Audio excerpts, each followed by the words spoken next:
High বন্ধুরা, তো অনেক দিন পর আমি কাঠে রান্না করছি। তো খুবই ভালো লাগছে, দেখতে পাচ্ছ। তো তো তোমাদেরকে আমি অনেকবার মাংস রান্না দেখিয়েছি, তো আজকে কাঠে রান্না করছি। আমার খুব ভালো লাগছে যে তোমাদেরকে দেখাচ্ছি। আর ছেলে বায়না করেছে যে আমি মাংস খাবো।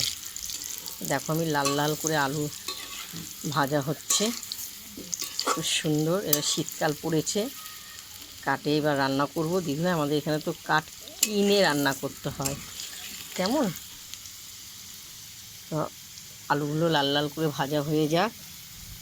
তো আলু লাল লাল করে ভাজা হয়ে গেছে, দেখতে পাচ্ছ দিদি ভাইরা। কাঠে রান্নায় করায় মজাই আলাদা। এক এক করে আমি সব ভাজাগুলো তুলব, আলু ভাজা, কেমন। তো আমার আলু ভাজা হয়ে গেছে। আমি জিরে ফোড়ন দিয়ে দেওয়া হলো, তেজপাতা দেওয়া হলো। আমি জানি না তোমরা মাংসে ফোড়ন খাও কি না, জানি না। তো দেখো, আমি আধ ঘন্টা আগে আমি মাংস ভালো করে পেঁয়াজ, রসুন, আদা, শুকনো লঙ্কা দিয়ে আমি মেখে রেখে দিয়েছি আধ ঘন্টা, কেমন। তো আমি আস্তে আস্তে ছাড়ব। তো দেখো, খুব সুন্দর করে ভালো করে কষাবো। এটা হলো মুরগির মাংস, কেমন ভালো লাগছে। আমার হাজব্যান্ড এসে আমাকে বলছে, তুমি কাঠে কেন রান্না করছো, গ্যাসে তুমি করতে পারলে না। তখন দেখো, খুব সুন্দর আমার কাঠে ছিল ঘরে কতগুলো, তাই তোমাদের কাঠে রান্না আমি দেখাচ্ছি। জানি আমি তোমাদের এক জিনিস তোমরা বলবে বারবার দেখাচ্ছে, তাই তা না দিদিভাই, কিচ্ছু মনে করো না।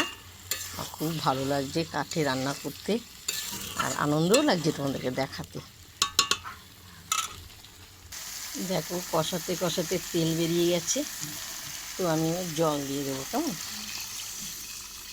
খুব সুন্দর জলটা দেওয়া হলো। তো এবার আলুগুলো আমি দিয়ে দেবো, আস্তে আস্তে আলুগুলো, সব ভাজা আলুগুলো দিয়ে দেওয়া হলো। তো দিদিভাই দেখো, আমি কাটে ভাতও করেছি, খুব সুন্দর। মাংস আমার হয়ে গেছে। চলো, এবার ফুটবে। খুব সুন্দর টকবক টকবক করে ফুটছে। কাঠের আগুনেরটা খুব সুন্দর হচ্ছে, দেখতে পেয়েছো, খুব সুন্দর জ্বলছে। তো আর একটু ফুটবে, ঝোলটা টানবে। তো আমার মাংসটা হয়ে গেছে। আমি গরম মশলা গুঁড়োটা আমি করে ছিটিয়ে দেওয়া হলো, এরপর আমি নামাবো, কেমন। একটু রসলা রসলা রাখা হলো, এক তরকারি তো।